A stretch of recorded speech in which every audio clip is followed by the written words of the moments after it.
comes to a Ninja Creami recipe, I feel like I never follow recipes that I see. I just try to like wing it because I don't like to add a bunch of weird crap to it. So I'm gonna try to make one with these Whole Foods pumpkin spice goodies, which this also is my first time trying the Good Culture pumpkin spice. So let's see. I'm scared of the texture of that. Like, it tastes good, but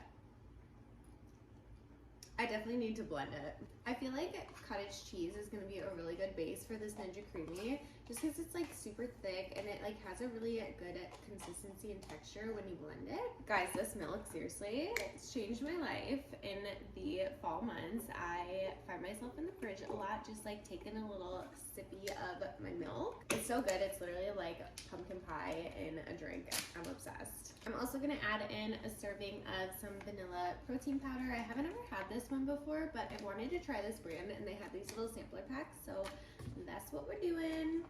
And then to top it off, I'm gonna just do a little bit more milk.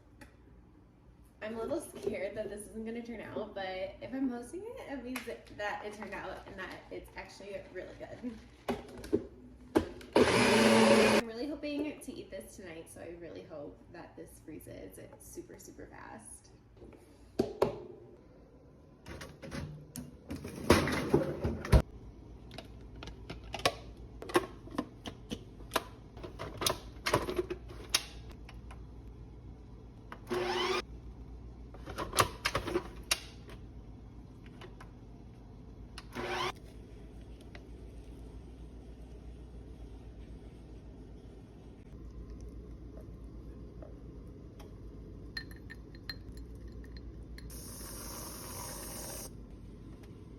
This looks like it actually turned out really good.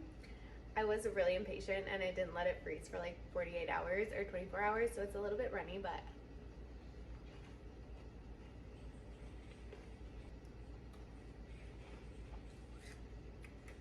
you guys need it.